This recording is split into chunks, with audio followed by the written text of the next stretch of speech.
Corey. Jared, the second half, what you guys did defensively, what you did individually, you had a good game anyway, but what changed there in the second half? Did you feel like you and the defensive line in general kind of took over the game? Oh, it was just we turned up. When you walk in the locker room, you look at everybody's eyes, they got that look in their eyes like, if they don't score, we win this game easy. Like, it's not even a competition. So we went out with that mindset. They got a little field goal, started feeling themselves and stuff. We were like, they don't score again. Our offense started moving. It was just over for them. Chris. Continuing that theme, you guys only gave up 3 points at the last 35 minutes of that game. When it was 12-0, what were you thinking? And then the way you guys played in the back half, just how was that? I don't. We were never worried. I mean, as soon as we got our first score, I think right then and there, we were on the sideline laughing. I was like, I bet they messed up. They gave us the opportunity. And yeah, 3 points after the second half. I mean, that's who we are. I mean, we know we're a second half team. We know what we prep for. I mean, that's what we're prepared for all spring, all summer, all fall. That's what we are. That was so funny. Jared, Coach Norvell pointed out that you did the wrestling thing that you do with Jordan pre-practice on Tuesday and continue doing it. How big was it for him to be at this game, and what does it mean to finish for 13?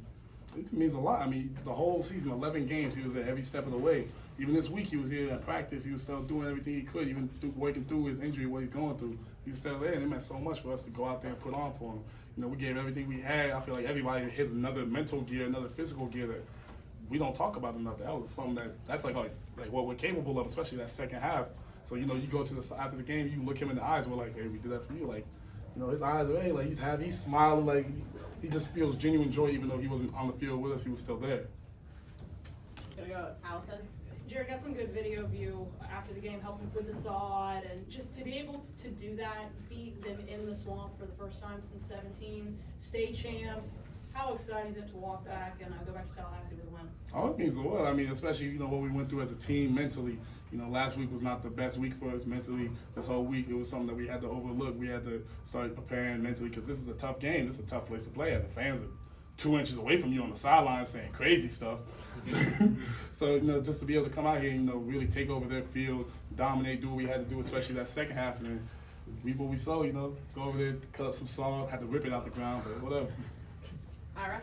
Just had the tough call go against you on the sack by Keem, but it seemed like there were some other situations where you guys 2 years ago, and you guys weren't part of that, but 2 years ago, Florida State let their emotions get the best of them in this game. Is that something that they talked about a lot, and how important was that in this game? Yeah, I think it's something we preached all week is be the stronger team, be the better team mentally, and when adversity strikes, that's kind of what we're built on. When adversity strikes, be better, be the better team, and we kind of welcome that. We welcome the adversity, and it struck us last week, and it struck us here in the first half. So you got to respond. And I think we did that pretty well.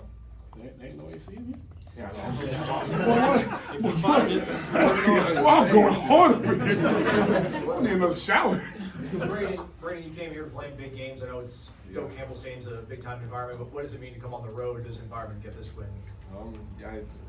Every time I stand up here, I think I talk about it. I mean, it's just an awesome opportunity. I'm real thankful for. And that is why I came here. I came here to play in bigger games like this, and we're undefeated now. And, I've never been. I don't think either of us have been at this point in our lives and our careers. So it's unbelievable. So we just got to keep this rolling. And I don't know if you got something to say about it, but I think it was awesome. It's unbelievable. I've been defeated. I ain't never been undefeated. Yeah, a lot of defeats. Not a lot of so many defeats. Up front to Essen. Yeah, for both of you guys, 13-0 last week, 12-0 this week. How do you guys make sure you guys don't get off to a slow start and just start hot from the beginning? It's just a mentality. We still have a long way to go. We still haven't put together a full game, like defense and offensively. We started off slow. So I think our strive for greatness is not if we beat our rivals or if we beat this team or that team. It's when are we going to play the perfect game, when are we all going to reach our full potential. If we do that, I'm sorry for anybody in the country. They're going to have to get it. Going over to Andrea. Jared, as a follow-up to what Ira asked, how chippy did it get out there? Because I think we saw one play where they should have called a personal foul on the player who hit you in the face, and they didn't. But how chippy was it out there? Oh, it gets chippy, but I love to talk crazy. I love all that stuff. But once you start putting your hands physically on somebody, that just shows you lost. You mentally, if I get in your head and you start putting your hands on me, I already know took advantage of you. That showed at the end of the game, like you can't mess with me. Like once you start getting physical, and it was getting chippy across the board.